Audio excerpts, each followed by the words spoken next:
Ma grand-mère vient tout juste de m'envoyer un message pour me dire que le Bitcoin a atteint un nouveau sommet après l'avoir entendu à la radio. Et franchement, c'était exactement le signal que j'attendais pour commencer à me méfier et vendre une énorme partie de mes crypto-monnaies. Bonjour à tous et bienvenue sur Finwave, la chaîne sur laquelle vous trouverez des informations honnêtes, sans promesses irréalistes, afin de vous accompagner dans la construction de votre patrimoine. Chaque semaine, vous trouverez sur Finwave une vidéo qui vous aidera à mieux comprendre les marchés et également à construire une stratégie patrimoniale solide qui est propre à vous-même. Le Bitcoin a atteint un nouveau sommet à 124 000 $ cette semaine et les médias et sûrement votre entourage en parlent beaucoup. Et c'est normal, parce que nous venons d'entrer dans ce qu'on appelle une phase d'euphorie totale. Alors beaucoup se demandent donc s'il faut vendre maintenant, tandis que d'autres se posent la question de est-ce que c'est le moment d'acheter maintenant. Eh bien dans cette vidéo, je vais vous donner mon avis honnête sur la situation actuelle, en m'appuyant sur des éléments concrets pour vous aider à prendre la meilleure décision possible. Évidemment, ce n'est pas un conseil en investissement, simplement mon avis personnel issu de mon expérience et de mes analyses. Comme je vous l'ai expliqué, ma grand-mère vient tout juste de m'annoncer que le Bitcoin avait atteint un nouveau sommet, puisqu'elle l'a entendu à la radio. Et la dernière fois que j'ai entendu ça, c'était dans cette zone de prix-là, autrement dire le pire moment pour acheter, puisque c'était le sommet du marché haussier précédent dans le monde des crypto-monnaies. Pour savoir si le marché haussier va continuer ou non, il faut prendre du recul. Et justement, c'est ce que l'on va faire maintenant. Depuis le plus haut du marché haussier précédent, on a vécu, dans le marché haussier actuel, 3 voire 4 grandes jambes haussières, comme vous les voyez ici, qui sont représentées avec leur pourcentage d'augmentation de la valorisation du Bitcoin. Et ce qui est très important à savoir, c'est que plus il y a de nouvelles jambes haussières qui s'accumulent consécutivement dans un marché haussier comme on l'a depuis 2022, plus la probabilité qu'un nouveau mouvement haussier arrive est faible. Comme vous le voyez ici, on a une autre information qui nous est donnée par le prix du Bitcoin, c'est que ces jambes haussières consécutives représentent une variation en pourcentage du prix du Bitcoin qui est de plus en plus faible. Autrement dit, les mouvements haussiers qui arrivent de manière consécutive sont d'une force de plus en plus faible. Donc ce qu'on observe finalement, c'est qu'il y a au fur et à mesure un essoufflement de ce mouvement haussier global qui existe depuis 2022 au fur et à mesure que l'on avance. Et c'est donc pour ça que la question se pose aujourd'hui de se dire est-ce que justement c'est le bon moment de vendre ? Eh bien, regardez, on peut observer ce genre d'essoufflement dans les marchés haussiers précédents. Prenons par exemple le marché haussier de 2021. Si on le prend par rapport au plus bas, on a ici le plus bas et le premier mouvement haussier qui s'arrête ici. Vous allez voir, on va mesurer la variation du prix du Bitcoin. On se retrouve à une variation d'environ 400%. Suite à cela, on va mesurer le deuxième mouvement haussier sous-jacent à ce marché haussier global. On y va, donc le plus bas ici, on se retrouve non pas à 400% mais à seulement 140%. On continue, toujours dans ce marché haussier, on va mesurer la variation de la troisième jambe haussière, et là on arrive à peu près, si on se met là 104%, si on se met ici 115%, donc encore plus faible. Et la dernière jambe haussière ici, que l'on pourrait mesurer ici à 28,13% ou ici en fonction de ce que l'on veut, qui est encore plus faible, hein. On est à 50 ou 30% d'augmentation de la valorisation du Bitcoin. Donc vous voyez bien qu'au fur et à mesure qu'on progresse dans un marché haussier, les nouvelles impulsions haussières sont d'une intensité plus faible. Alors évidemment, les performances passées ne préjugent pas des performances futures, ça c'est le fameux adage boursier que l'on connaît bien, sauf qu'en réalité, un peu, ça les impacte, hein. L'histoire se répète assez souvent. Alors évidemment, on n'a pas le même trajet que prend le prix, mais c'est toujours à peu près les mêmes comportements. Et vous le voyez bien ici, hein, c'est toujours la même chose. On a une grande impulsion initiale, et l'intensité de l'impulsion devient de plus en plus faible, et c'est ce qu'on remarque ici actuellement sur le marché haussier en cours. Donc c'est pour ça que c'est important déjà de prendre du recul pour se dire si l'on est ou non dans une bonne zone d'entrée, et a fortiori dans une bonne zone de sortie. Donc déjà en analysant finalement le price action, c'est-à-dire la courbe et ce qu'elle nous montre, et je vous parle pas d'utiliser des indicateurs farfelus, des lignes de tendance dans tous les sens. Là, j'essaye d'observer la force du mouvement. On a aussi d'autres informations qui sont intéressantes à prendre en compte pour savoir si c'est le bon moment. Et c'est tout ce qui a trait à la psychologie de marché. Et effectivement, même si, comme on l'a vu précédemment, le prix du Bitcoin est vraiment à des records historiques, eh bien, on a ici un sentiment de marché qui est totalement dans la cupidité. Donc, on le remarque avec ce qu'on appelle le Fear and Greed Index, l'indicateur de peur et de cupidité du marché, qui nous donne une idée du sentiment global des investisseurs dans le marché actuellement. Plus les valeurs sont dans le vert clair, plus on est dans la cupidité, un sentiment de cupidité sur le marché de la part de la majorité des investisseurs, et plus on est dans des valeurs proches du rouge, plus on est dans un sentiment de peur. Donc il y a moins d'intérêt pour les crypto-monnaies, plus personne s'y intéresse, plus personne en achète, et c'est souvent d'ailleurs en plein marché baissier comme vous le voyez ici en 2022. Historiquement, quand on a un sentiment de marché, et ça vaut pour tous les marchés, quand on a un sentiment de cupidité sur le marché, c'est-à-dire que tous les investisseurs sont extrêmement confiants sur le fait que le Bitcoin va continuer à prendre de la valeur, c'est en général un signal de top, c'est-à-dire de sommet historique avant un marché baissier. On ne sait jamais exactement quand est-ce que ça va se passer, mais en général, c'est le cas. On peut le voir ici, justement sur le bull run en 2021, vous voyez que au niveau des valorisations les plus élevées à l'époque du Bitcoin, on était dans le vert clair. À nouveau, ici, quand on est revenu et qu'on a fait un nouveau record en fin 2021, c'était la même chose si on revient dans le passé, en 2017, mais là, j'ai pas l'historique parce que c'est un abonnement payant pour avoir plus d'historique. Et donc, on remarque effectivement que c'est la même chose actuellement. On est vraiment dans des valeurs de l'indicateur qui sont dans la cupidité totale, comme à l'époque, puis le moment où c'était le sommet du marché haussier de l'époque. Donc ça, c'est une indication très forte. Au moment même où tous les médias en parlent, où votre entourage commence à s'intéresser justement aux crypto-monnaies,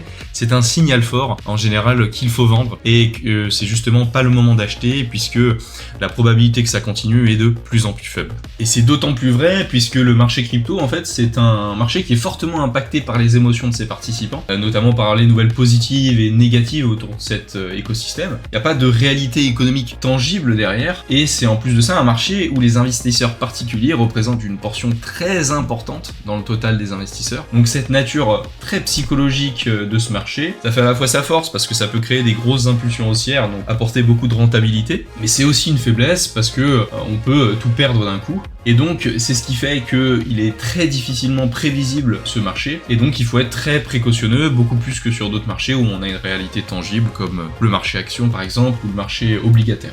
En fait, le marché crypto, il répond très bien au schéma suivant qui vous représente le développement émotionnel d'un marché haussier puis d'un marché baissier. C'est-à-dire que au départ du marché haussier, ce qu'on pourrait représenter en fait sur la courbe du Bitcoin comme par ce niveau-là, où vous voyez la fin en fait du marché baissier précédent et donc le marché haussier prochain qui s'entame, c'est la même chose que vous observez ici. Et donc à ce moment-là, ceux qui étaient investis auparavant en crypto-monnaie et qui étaient en moins-value se disent que c'est pas possible, que c'est pas un nouveau marché haussier qui commence. Donc vous voyez, ils sont dans le disbelief et d'autres sont dans l'espoir. Et puis au fur et à mesure que le prix continue à augmenter, l'optimisme se construit, de nouveaux investisseurs arrivent et c'est la phase euphorique. Et donc actuellement, je pense qu'on est justement dans ces niveaux-là. On pourrait peut-être faire une dernière impulsion haussière, mais je ne pense pas que ça ira plus loin. Et donc le risque est à son paroxysme. Et ensuite, ce marché haussier se déconstruit par un certain nombre d'émotions qui se suivent, de l'anxiété,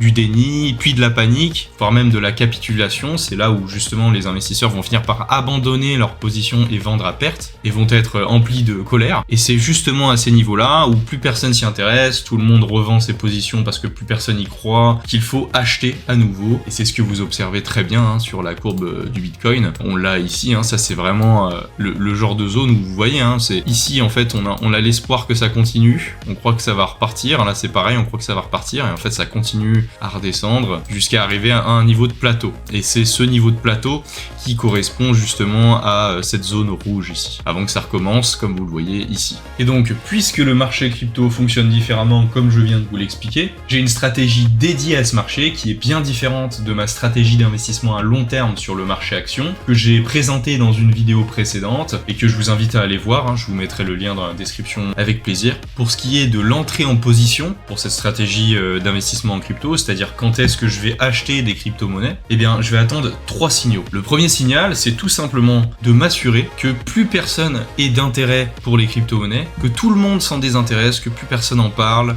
Ça arrive assez souvent, c'était vrai, je me rappelle, c'était le cas en 2022, plus personne en parlait, tout le monde disait Bitcoin is dead, Bitcoin is dead. Depuis le moment où tout le monde disait Bitcoin is dead, on va observer la performance du Bitcoin, boum, on a fait x8, voilà, on a fait x8, plus 713%, x8,13. Comme vous le voyez, hein, c'est une bonne indication, hein, quand tout le monde perd de l'intérêt, il faut investir. Quand les masses sont sans désintérêt, c'est le moment où il faut se lancer. Le deuxième signal que je recherche, c'est d'avoir un RSI qui me montre un signal de survente, mais en weekly, hein, c'est-à-dire qu'attention, il faut que ce soit un signal qui soit vraiment fiable. Il faut être sur un graphique en unité de temps weekly, donc une bougie est égale à la variation du Bitcoin sur une semaine. Et c'est ce signal que vous retrouvez par exemple ici, après le bull run de 2021, que vous retrouvez également à l'époque, après le bull run de 2017, vous le retrouviez ici, qui me dit ok, on est en marché baissier réellement, et donc je vais pouvoir enclencher mes achats dans cette zone-là par palier. Et le dernier indicateur que je vais regarder, c'est l'indicateur Fear and Greed que je vous ai présenté précédemment. Et donc je cherche à investir quand l'indicateur est dans la zone rouge ou orange, comme vous le voyez ici en 2022, hein. Et c'était la même chose à d'autres moments, par exemple pendant la crise du Covid, comme vous le voyez ici.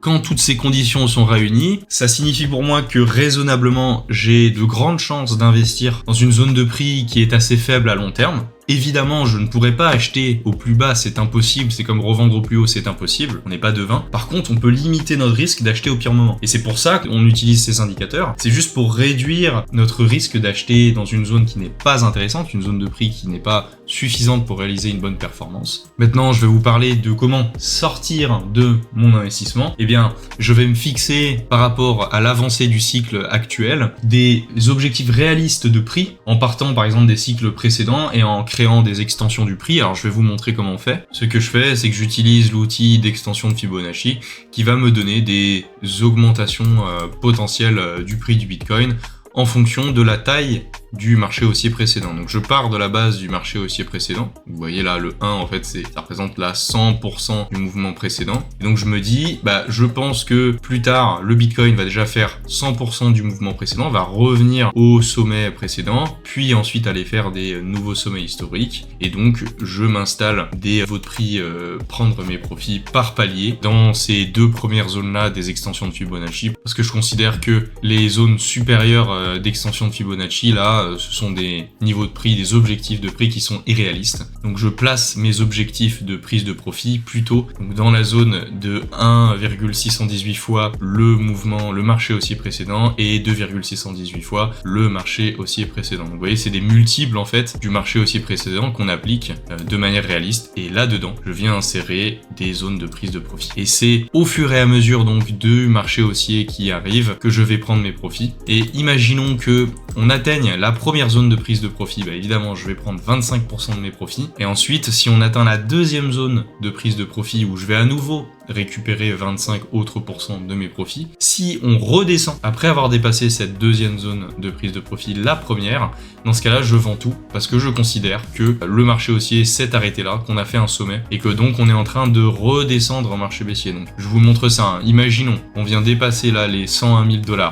je prends 25% de mes profits. Ensuite si on dépasse encore la deuxième zone de prise de profit à 112 000 $, je prends 25% de mes profits. Et si on redescend comme ça après ce sommet en dessous, tac, on casse là je prends les 50% restants, puisque je considère en fait qu'après on va se faire un marché baissier comme ça, redescendre et puis après repartir plus tard pour de nouveaux sommets. Par contre, si en réalité il se passe autre chose, c'est-à-dire que ça continue, c'est-à-dire que là ça consolide et après ça continue comme ça et ça continue, évidemment je vais prendre mes profits ici. Mais pour me sécuriser, je suis obligé de mettre un stop là si on redescend après avoir touché la deuxième zone de prise de profit. Donc vous l'aurez compris, hein, avec cette stratégie, l'objectif c'est pas de prédire le top, mais c'est de gérer le risque et d'optimiser la performance, parce que c'est la seule manière de se garantir des profits dans la durée sans se casser les dents et sans stresser. Alors évidemment maintenant je me dois de vous donner une réponse au titre de la vidéo, c'est-à-dire est-ce que c'est le moment de vendre? Est-ce qu'il faut acheter du Bitcoin et d'autres crypto-monnaies? Eh bien il est tout à fait possible, comme on l'a vu, que le cycle haussier actuel continue, mais comme on l'a remarqué,